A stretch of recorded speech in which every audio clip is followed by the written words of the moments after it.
সবার আগে তিনজন জাহান্নামে যাবে সবার আগে। কেমন তিনজন? যেই তিনজনের ব্যাপারে দুনিয়ার বিবেকবানেরা বলে এরা বিনা হিসেবে জান্নাতি। যাগো বিবেক আছে এরা বলবে এই তিনজন এরা তো বিনা হিসেবে জান্নাতি। রাসূল বলেন এরা সবার আগে জাহান্নামে যাবে। তিনজনের প্রথম যিনি হবেন তিনি হবেন ইসলামের জন্য যুদ্ধের ময়দানে কাফের বেঈমানের মোকাবেলায় গলা কেটে দিয়েছে শহীদ। আল্লাহ পাকে ডাকবেন, এই শহীদ, শহীদ শাহাদাত বরণ করছো, জামা কাপড়ে রক্ত লাগানো, কারণটা কি? বলে তোমার দিনকে উঁচু করার জন্য। আল্লাহ বলবে না, আমি দুনিয়ার সবাই জানে দিনের পতাকা উঁচু করার জন্য তুই যুদ্ধ করেছো, আমি আল্লাহ তোর ভিতরেরটা জানি। তুই যুদ্ধ করেছো তুই বীর বাহাদুরের উপাধি পাওয়ার জন্য, এটা দুনিয়ায় পেয়েছো, আমার কাছে কিছু নাই। আল্লাহ রাগ করিয়া বলবে, জাহান্নামের ফেরেশতারা এই নাফরমানের ধর, জাহান্নামের শিকল লাগাইয়া সবার আগে একে জাহান্নামে ঢুকায়া দাও। 2 নম্বরে ডাকবে আমার মতো মাওলানা। সহিহ হাদিস আবু হুরায়রা থেকে বর্ণিত, আলেমকে ডাইকা বলবে, এই মাওলানা তুই যে এলেম শিখছো, আলেম হয়েছো, কেন এলেম দিয়া কি করছো? আলেম আমি বলবো, আল্লাহ তোমার দেওয়া এলেম দিয়া মানুষের দাওয়াত দিয়েছি। এটা তো ভালো কথা, দুনিয়াওয়ালারাও তাই জানে, কিন্তু আমি তো তোর ভিতরের খবরটা পর্যন্ত জানি। তুই আলেম হইয়া মানুষের দাওয়াত দিছু, হাদিয়ায় উল্টা পাল্টা হলে মনে কষ্ট, নামটা যদি ছোট হয় মেজাজ গরম, আল্লামা না লেখলে মাথা গরম। 3-4 নম্বরে নাম আসছে, আমার নাম এত নিচে কেন, তা তো মাথা গরম করেছো। কে জানেন? আল্লাহ বলবে, এই মুখোশধারী আলেমকে ধর, জাহান্নামের শিকল লাগাও। মানুষ জানে তুই বড় বক্তা, মানুষ জানে তুই বড় ইমাম, কিন্তু আমি আল্লাহ জানি তুই সারা রাত মোবাইল চালাইছো, স্ত্রীর হক আদায় করো নাই, সন্তানের হক আদায় করো নাই, ভাইয়ের হক আদায় করো নাই, মুসল্লিদের হক আদায় করো নাই, শিক্ষক হইয়া ছাত্রের হক আদায় করো নাই, বাবা হইয়া সন্তানের হক আদায় করো নাই, স্বামী হইয়া স্ত্রীর হক আদায় করো নাই। আল্লাহ বলবে, কে জাহান্নামের শিকল লাগায় জাহান্নামে নাও। 3 নাম্বার ব্যক্তি হবে টাকা পয়সা দান করে যারা মাদ্রাসা করে মসজিদ করে, এগো ধরবে আল্লাহ। এরা দানবীর। আল্লাহ বলবে, এই দানবীরে দিগায়, তোরে আমি গরিব বানাই নাই, হাজারো গরিবের মধ্যে তোরে টাকাওয়ালা বানিয়েছি, বল তোর সম্পদ কি করেছো? আল্লাহ তুমি জানো না, মাদ্রাসায় দিয়েছি, মসজিদে দিয়েছি, কালভার্ট বানিয়েছি, মানুষের কল্যাণে খরচ করেছি। আল্লাহ বলবে, সব জানি, এটা তো দুনিয়াওয়ালারাও জানে, কিন্তু আমি আর একটু বেশি জানি, তোর ভিতরের খবর জানি। কি জানেন আল্লাহ? তুই যে দান করছো 50,000, চায়ের দোকানে বয়ে চাপাবাজি করছো, মসজিদে 50 দিয়া বলছে মসজিদটা আমি কইরা দিছি। এরকম চাপাবাজ আছে না নাই? মাদ্রাসায় দেয় 50,000, চাপাবাজি করে, মাদ্রাসা তো আমি করছি। এরপরে আবার দান করার আগে বলে আমারে পোস্টারে প্রধান অতিথি দেওয়া লাগবে, আছে না নাই? হুজুরকে উপরে নাম দেওয়া লাগবে। এই দান করছে, মানুষ মারহাবা না বললে মেজাজ গরম। নাম লেখছে ঠিকই, আলহাজ লেখে নাই, মাথা গরম হয়ে গেছে। কেমন হাজি? আলহাজ না লেখলে মাথা গরম। আল্লাহ বলবে, আমি জানি তুই বড় ধোঁকাবাজ।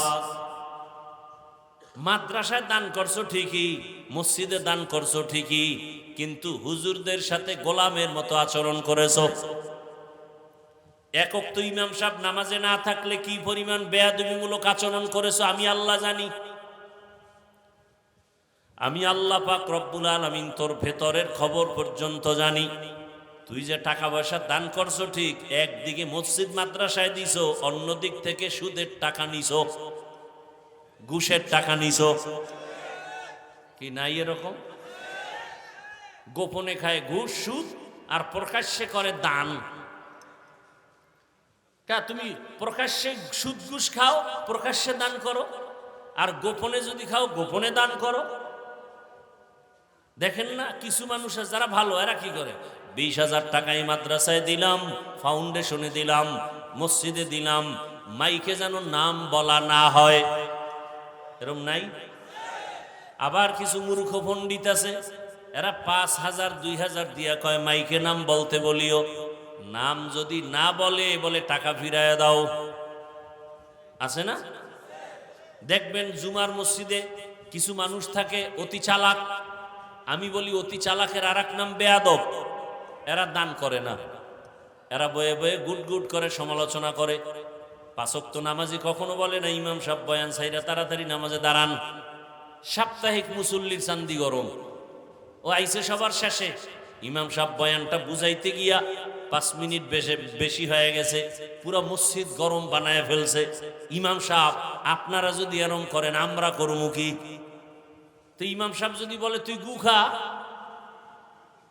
তুই পায়খানা খা, বদমাস বেয়াদব। ইমামকে চার্জ যারা করে, ইমামকে সবার সামনে যারা ফোর্স করে, এদের মতো বেয়াদব এই জমিনে কেউ নাই। ইমামের উপরে কি জুলুম চলে তা জানেন আপনি? ওই ঠান্ডা মাথার খুনি কয় না, ঠান্ডা মাথার খুনি। সিনেমা হলের পোস্টার লেখছে শান্ত কেন মাস্তান। সিনেমা হলে ছবি দেখাবে, ছাত্র জীবনে দেখছি রাস্তায় পোস্টার লাগানো বরগুনা, শান্ত কেন মাস্তান। সরকারি ডিউটি করে, বেসরকারি ডিউটি যারা করেন, প্রতিদিনের ডিউটি কয় ঘন্টা? মনে হয় আসমান থেকে কিছু পড়ছে না? আপনারা সরকারি বেসরকারি যারা চাকরি করেন, ডিউটি কয় ঘন্টা? বেতন কত মাসে? নিম্নে নিম্নে বেতন কত? কোনো হুঁশ নেই। যারা সরকারি চাকরি করেন, বেসরকারি চাকরি করেন, মাসে বেতন কত নিম্নে? কারো ধারণা নেই। হ্যাঁ, এই যে পাগল, যেটি না পারো তুমি বকবক করো কেন? যারা বুঝে না চুপ থাকেন। কমপক্ষে 20,000, কমপক্ষে কত? এই 20,000 টাকায় চাকরি করে কেন? কার টেবিলের নিচে বহু মুক্তা পাওয়া যায়, টেবিলের নিচে বহু মুক্তা পাওয়া যায়। আল্লাহ বিবেক দিছে, বিবেকের সাথে বেঈমানি করবেন না। আমাকে বলেন তো, সরকারি ডিউটি করে 8 ঘন্টা, মাসে বেতন নিম্নে 20, টেবিলের নিচে আরো অনেক কিছু পাওয়া যায়। আপনারাই বলেন আপনাদের অঞ্চলের মসজিদের ইমাম সাহেবের ডিউটি কত ঘন্টা? কি বলেন না কেন? বেতন কত? আপনার বিবেক দিয়ে বলেন তো, পৃথিবীতে এর থেকে আর জুলুম কি থাকতে পারে? হাসবেন না, আমি হাসির কথা বলি নাই। হাসেন কেন?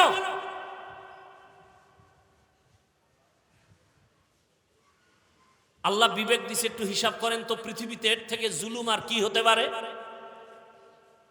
কিন্তু কোনোদিন কোন ইমাম কি প্রতিবাদ করেছে? জুমায় বলছে বেতনের স্কেল বাড়ানো হয়, আসর থেকে সূরা উল্টা দিকে যাবে।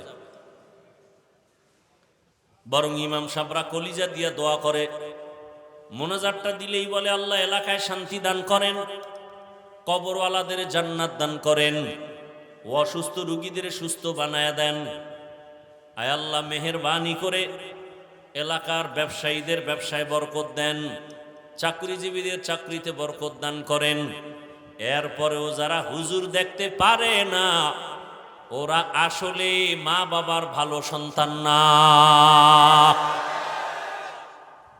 মা বাবার ভালো সন্তান কখনো হুজুরের বিরুদ্ধে যাইতে পারে না।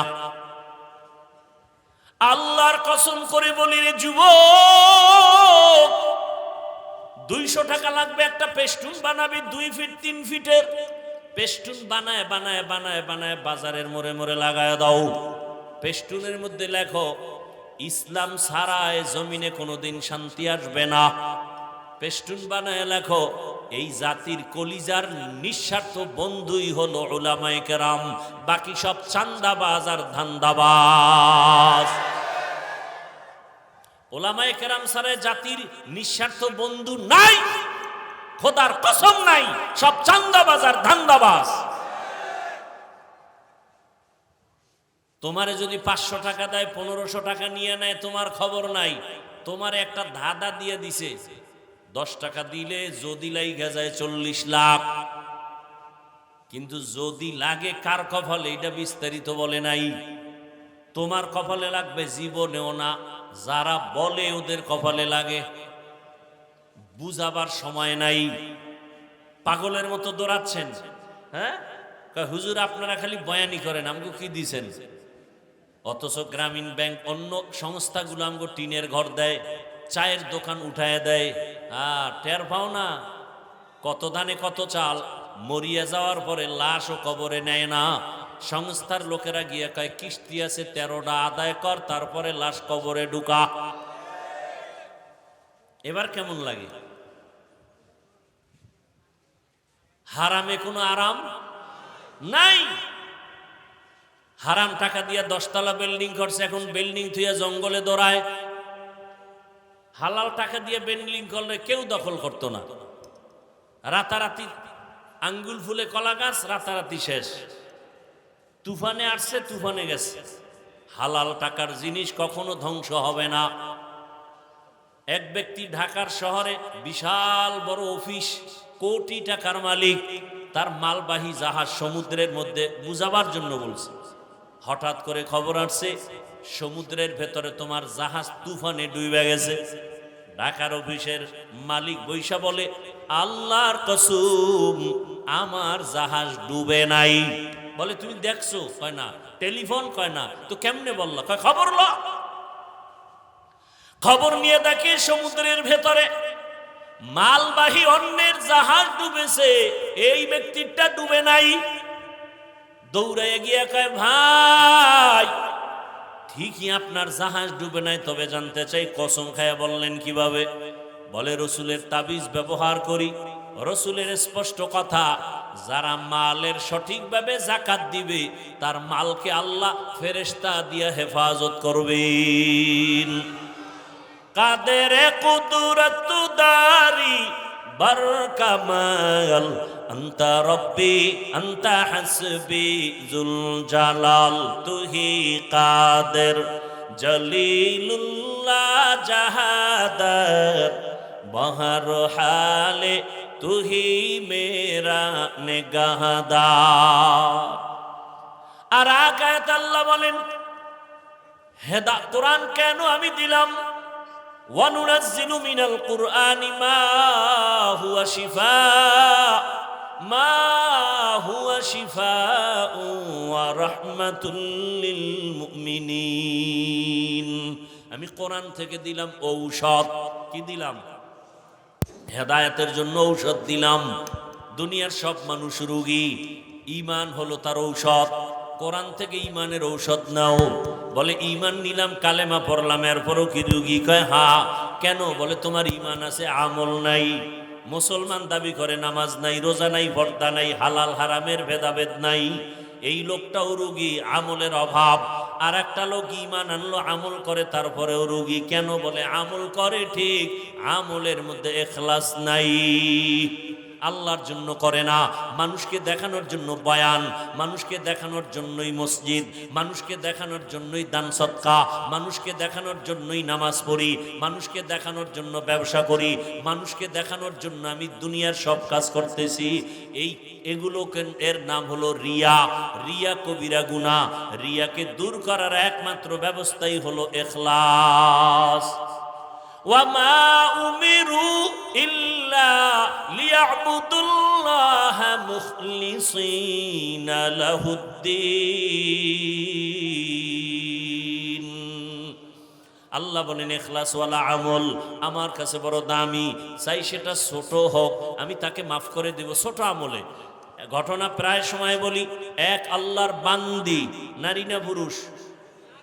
এক আল্লাহর বান্দি মহিলা, জীবনে এমন কোন গুনাহ নাই, করে নাই।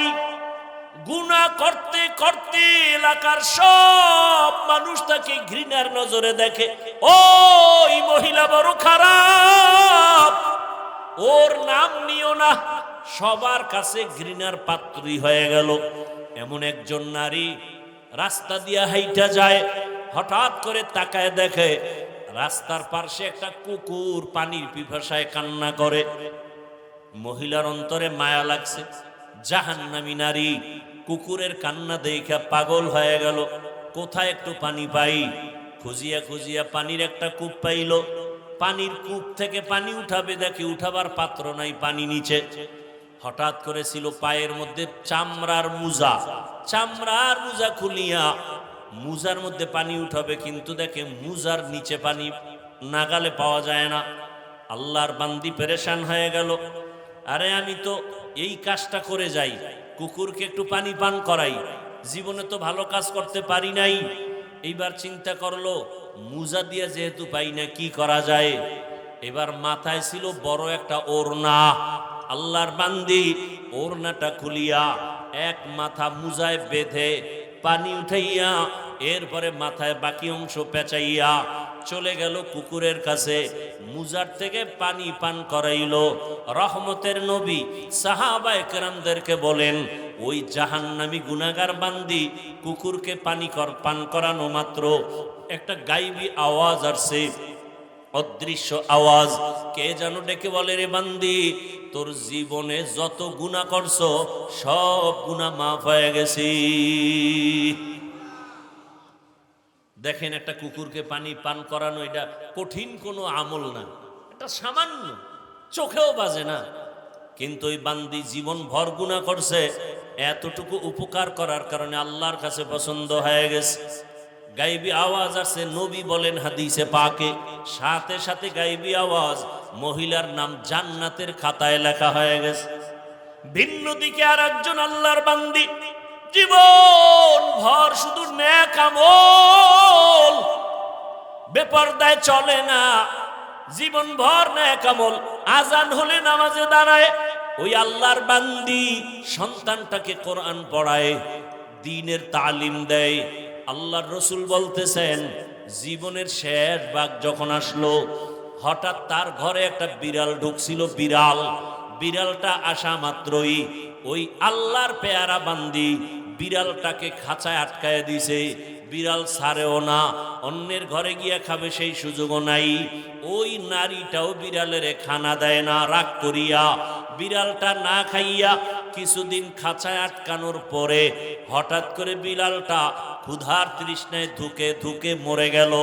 রহমতের নবী বলেন, ও সাহাবায়ে কেরাম, এত বড় আমলওয়ালা নারীর উপরে হঠাৎ করে একটা গায়েবী আওয়াজ আসছে, ও আমলওয়ালা নারী, তোমার নামটা জাহান্নামের খাতায় লেখা হয়ে গেছে।